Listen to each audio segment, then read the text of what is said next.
What's up, Dane? How do you feel after talking to Sydney Little John, or Watkins, I should say? Oh man, I feel inspired, and I'm ready to get even more inspired by this next guest we have today, or this episode. Today's inspirational day, man. We started off with Sid, just talking about being unapologetically you. How cool is that? Be yourself. Yeah.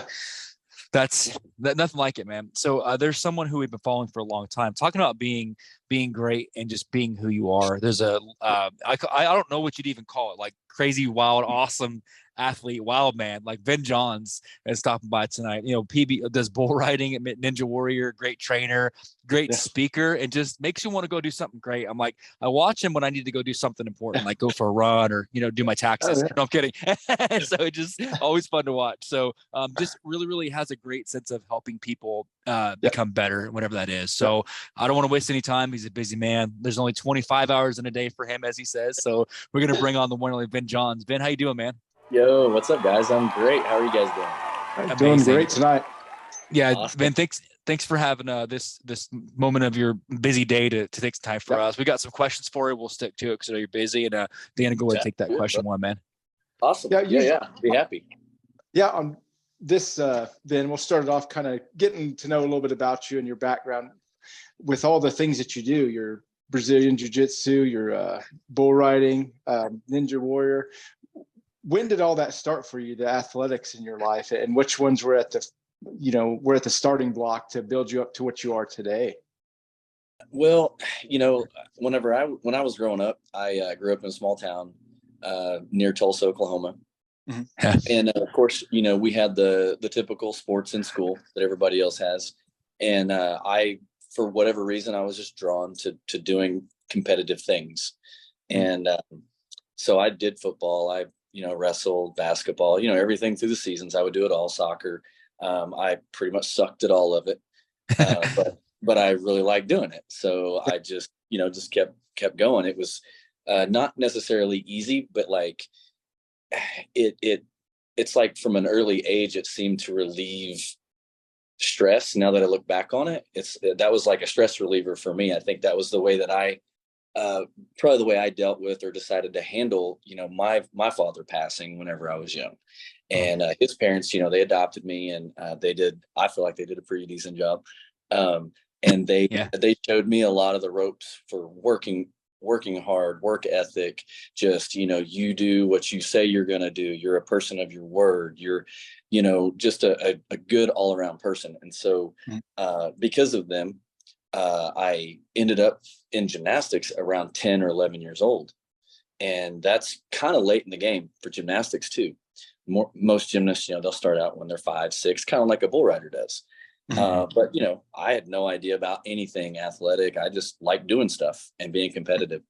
And so started out in gymnastics. And because the gymnastics coach was, he took an interest in me and saying, hey, man, if you ever did gymnastics, and you put some effort into it, you could probably be really good. I don't know why that stuck with me, but I was like, man, somebody like saw something in me. Yeah. And they, that was my first, through all the other athletics I did, I had great coaches, but, they were parents. They, we're not trying to win national championships. We're just out there being kids doing athletic stuff. But this was like the first time I had dealt with someone who I felt like really had a real desire to help me be the best I can. I love it. And I'm processing that. I'm processing, and that's, man, there's a different type of athlete. Like you said, there's the typical, which we cover it all. We do basketball and baseball and typical sports. But there's something about what you're doing is competitive, and it's adrenaline, and it's like you're making people. It's almost more about showcasing, like you said, the character of what you're doing, starting at a young age.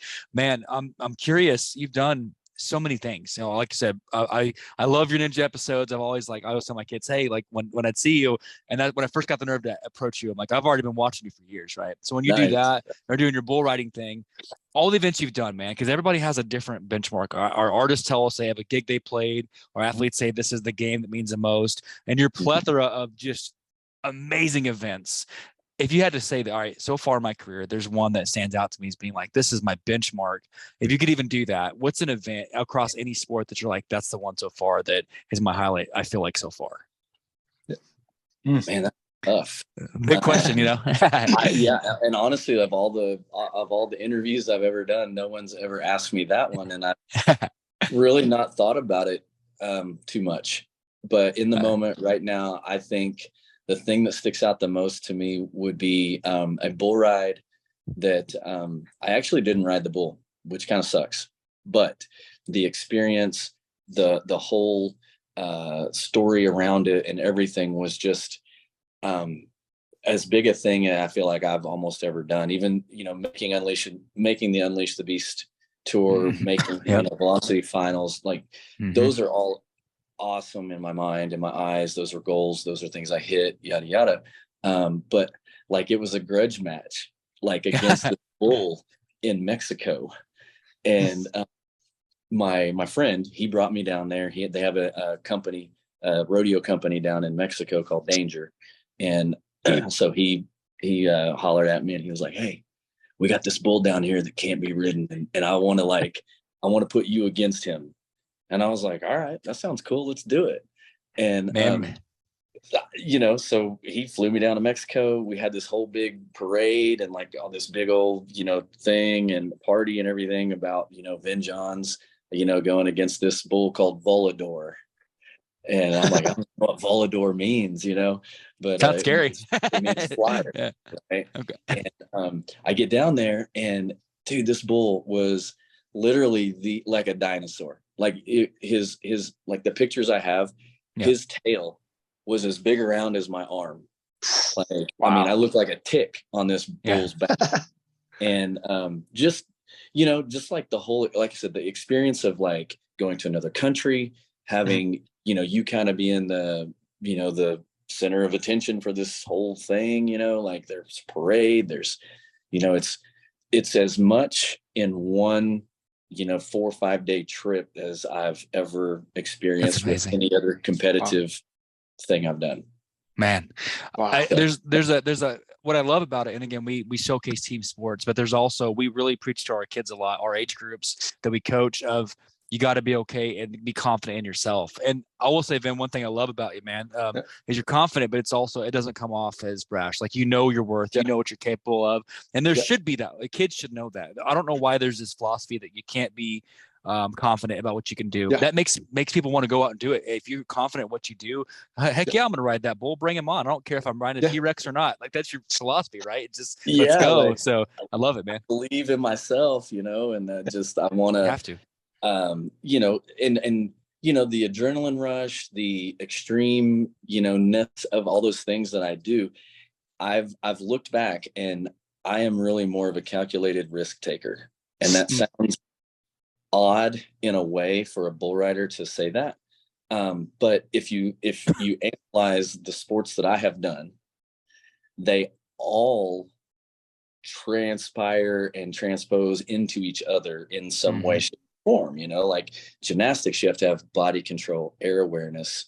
You know, you have to have elasticity with your muscles, your tendons, like flexibility, balance, all these things. And then that translates into MMA, jiu-jitsu, karate, jeet kune do, the arts, the martial arts that I've done. All of those things, you still have to be able to move your body in certain ways, understand how your body works, believe in your techniques, you know, trust the training, trust the process, all that good stuff. And then ironically, going to bull riding, it's the same thing. It's just a lot more dangerous. I guess I could say, Dane, but wow, Dane, before you take 3 though, I don't think there's a person on the planet you won't fight. If you'll fight a bull, I'm not worried about you fighting a human, man. It's like, next, let's go. You know, well, what's hands weird, down. You know, there was a time where I was in tandem. I was doing mixed martial arts fights in the cage, and I was riding bulls. And like, I would get injured riding bulls, and I would have to, you know, recover and rehab and everything. And so I would take a fight, and that would kind of let me know if I was ready to ride bulls. Wow. So let me get this straight. So Venn Johns is gonna go bash these skulls to see if he's ready to ride a bull. That's awesome, man. So all right, well you got my vote, man. Yeah, man. In my mind, it makes sense. It does, yeah. It's perfect. Makes perfect sense to me. Dan, go ahead, man. you can wrestle with a 200-pound man or a 150-pound man or this 1,500-pound bull. Yeah, no problem. I'll trade that off every day. So now going back with all the things that you've done, you said your gymnastics teacher, your coach just kind of believed in you and helped you along on that path to kind of give you a little bit of more confidence. Now, through the years, people that you've met and athletes you've worked with, what are some of the influences that have kind of helped you along and made you a better person, a better athlete, and better at your crafts? I mean, really, it's nobody that anybody else really knows. The one person that I could accredit a lot of things to, besides my grandparents and what they instilled in me, but Bruce Lee. Yeah. As cliche as anybody wants to, be with Bruce Lee, his philosophy on just life in general is the way I like to take on the world and life. I have a lot of experience. I've been on, I'm fairly old, so I've had some time on the planet. I've gone through some things, and as much as I think I probably do know, I feel like there's as much or more that I don't. So I want to hear and I want to learn as much from as many people as possible. Yeah.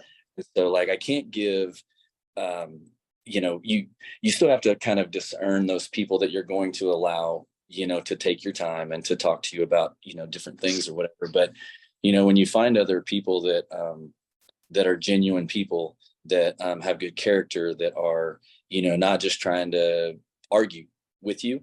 Like if somebody thinks something differently than I do about the way I do something, I want to hear it.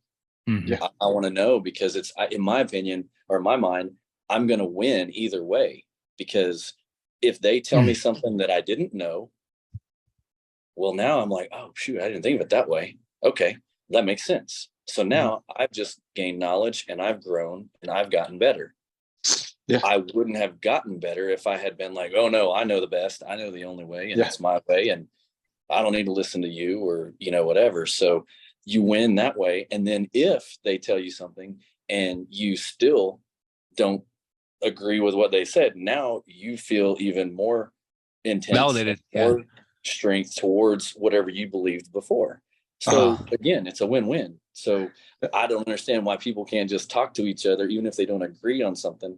Just talk about it and like have that discussion and learn and be okay with, this person isn't thinking the way that I think. That's okay. Yeah.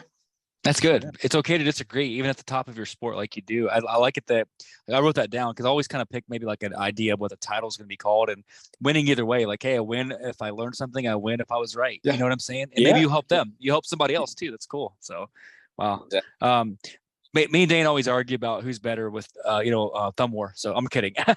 So no, man, there is a segment that we try to do. I know you've done millions of these. I always have to preface this. I've watched a lot of your stuff because I really like what you do. Not in a creepy way, but I like your interviews. I like to pick what you do. You know what I'm saying? So I always have to, Dane's like, preface that you're not some creeper, that kind of thing, right? I like to watch your stuff. So all the interviews that way. I love it, man. So in all the interviews that you've done, I think there's some questions that might make you laugh that maybe in previous interviews you haven't had. It's called rapid fire. So, let me preface this. Our fans are awesome. We love them. We get questions all over the world, from like Finland to, Brazil or wherever. And what we do is we do this thing called rapid fire. And what it is, it's PG questions, but it's weird. Like nothing's off limits. It's weird. Okay. So, so you have to pick these metaverse, anything's possible. So here we go. First question, Kickboxer 12's coming out, because there's like a million of them, right? So they're calling you up. You're going to be the next Kurt Sloan is you. Okay. So just like they did in the last one, when you had a chance to see some of those mountainous Batista type bad guys, you're the Kurt Sloan, and you have to take on, which I know you know this, you got to take on either Eddie Hall or Brian Shaw as the main bad guy. Who you taking on as your final fight? Oh, Brian. And me and Dane bet on this, by the way. We always bet on these. So winner gets lunch. So Dane, I had Eddie Hall. Yeah, I missed that one, man. Hall. Yeah. Man, because Eddie's going to be in the Expendables, so I thought you were going to take Eddie. I did. Yeah. So I don't know. There's just something about the energy that I feel where I feel like I would have a better, not bad, but more of a challenge. I got you. Okay. So I got you. So I am 0 for 1. Dane, did you get that one or no? Nope. Got that one wrong. Okay. Next one. Okay. I'm off to my normal start here. You're 0-1, Dane. So next one. There's a lot of movie type imaginary things in this round that they're showing us. So next one, you have to.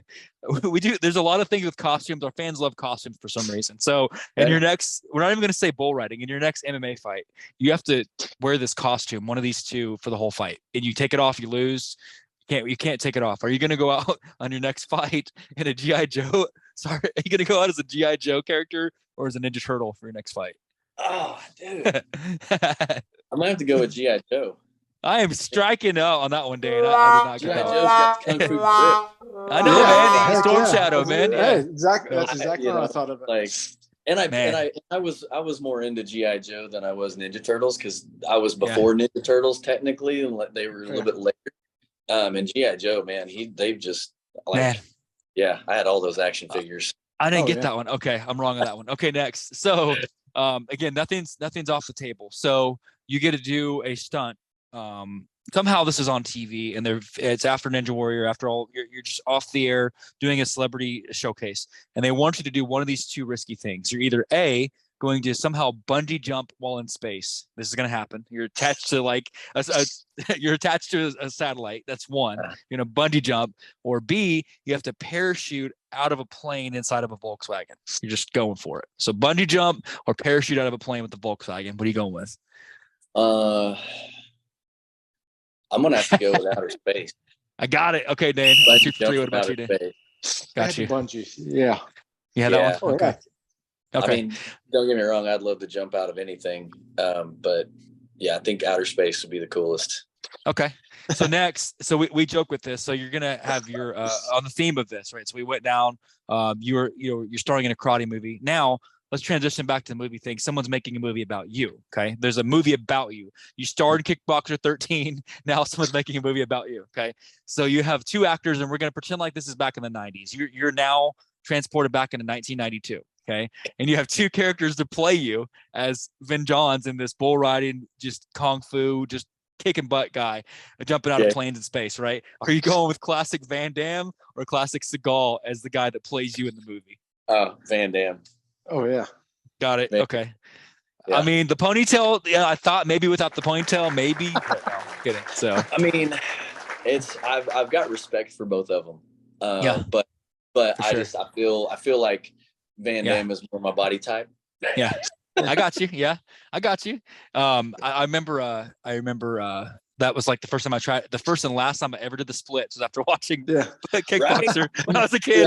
Never again. Jump in the trees and start coconuts. Yeah, my dad's like, what are you doing? You're just breaking furniture. So I think he's still got a limp from that too. All these years later. That was terrible, man. So okay, so last one again. They're on this theme. So they're on a movie kick tonight. So you now transition. You've been the hero all rapid fire long, but you now get to play the next in 2025. There's a new Batman coming out with Robert Pattinson. We know it's coming out, the Batman. So we're going to say that there's two villains you get to choose from. You get to play the villain. We're going to do the archetype.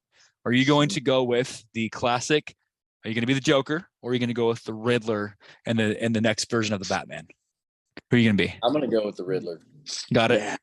Yep, I went 4 for 5. So I saw it. Just that, I mean, it might be the slender, more body type. I kind of thought that, and stuff. So very cool. Thanks, man. Well, that's cool. Yeah, a little segment, rapid fire, just something that we do, just maybe a little different that you haven't had, hopefully. So thanks for being. That's cool. Thanks, man. Just being. I mean, I used to get in trouble for talking. So. Oh no.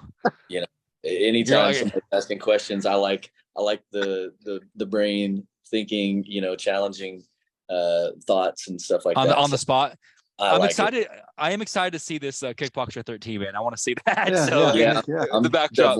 Let's do that. In the opening credits, as you're like rolling in on a bull, just like slow motion and all that, jump off and just kicking bad guys. Let's just do it. So, okay. And so I'll give back to you, Dave, for the last segment. On this last segment, then we call it an open mic.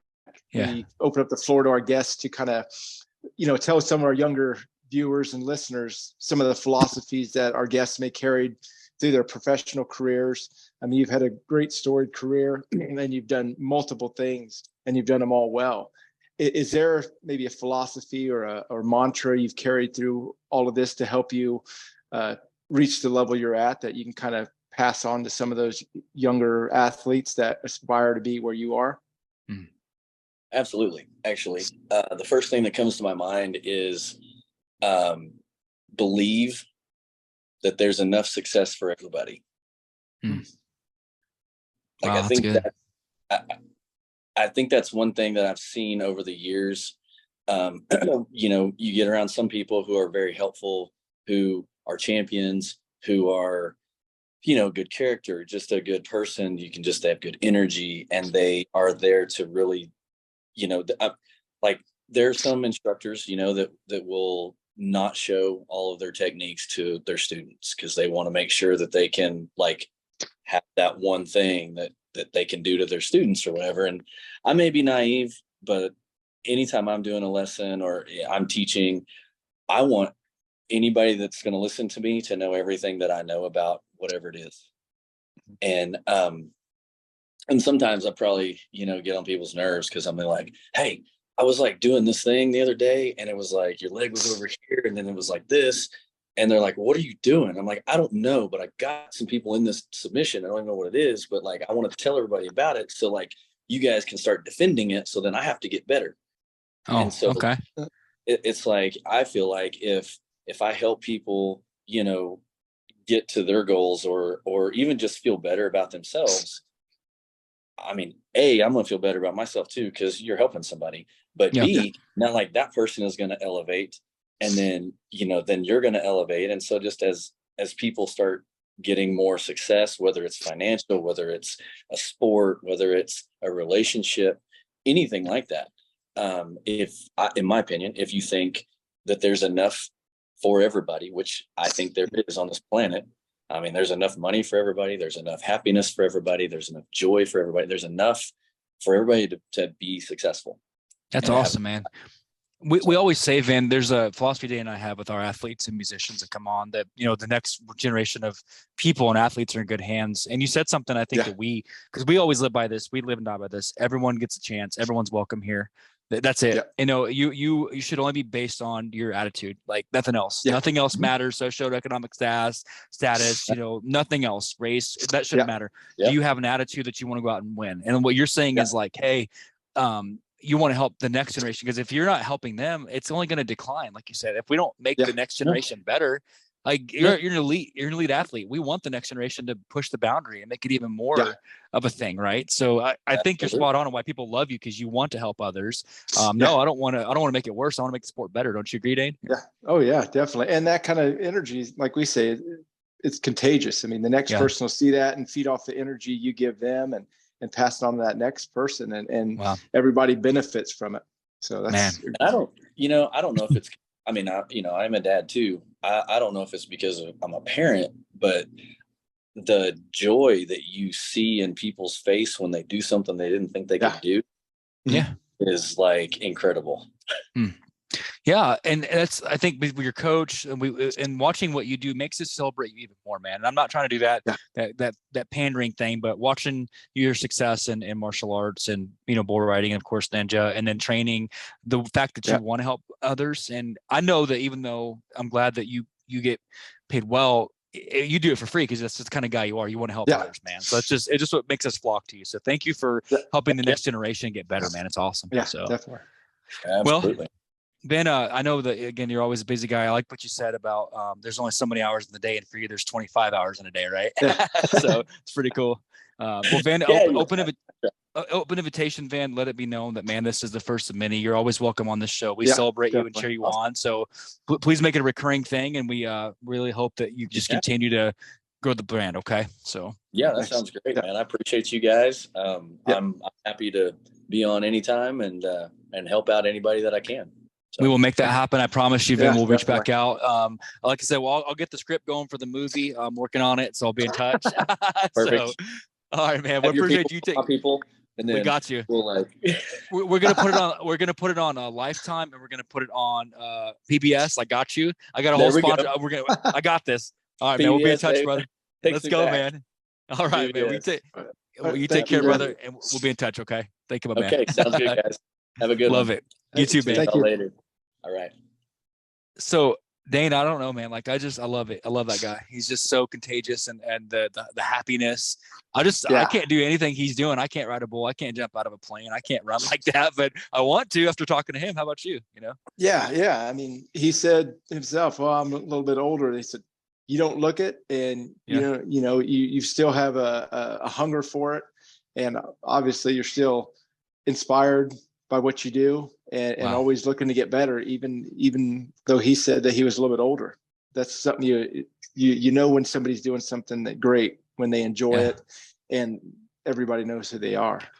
He reminds me of like that. And it's that Forever Young type thing, right? Like a Jason Statham almost type thing where it's like just constantly evolving. And he just like you said, there's only 25 hours in a day. I that's what I'm going to call the episode, I think, because it's true. He's wanting to get stuff done and wants to help others. Dan, we talk about the reason we want to do this is because we want to leave the next generation better, and he's definitely doing that. I'm a little scared of his lack of fear to fight a bull. You know what I mean? It's pretty crazy. He's awesome. Or warming up with MMA. Brian Shaw. Let me warm up with Brian Shaw, who's a big mammoth guy.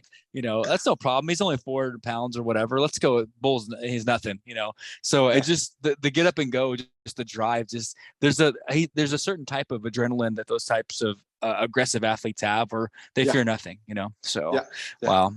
Man, Dane, that was a heck of a night. That was fun, man. So loved it. We will take the night off tomorrow to do some prep and stuff, and we'll be back for a couple Thursday. I'll tell you, thank you again, Van, in closing. Thanks for being a part of this. We really owe you, man. Friday, we have one of our favorite rappers, Petity. I'm telling you, Dane, I always bring you music, right? And bring stuff to you. Petity's out there, in my opinion. He does a lot of work with the next generation, which is what we're all about. He gives a lot to charity. A lot of his music is designed around helping people, inspiration. I love that. I want to tell a story, whether it's an athlete, whether it's a trainer, musician. I love this guy. You guys are going to love him too. Great music, very motivational, very inspiring. And then Dane will end the day Sunday with one of our local coaches from the Cyclones. That's happening. I have a buddy, Dustin, from a band called The Becoming. You're going to love this guy.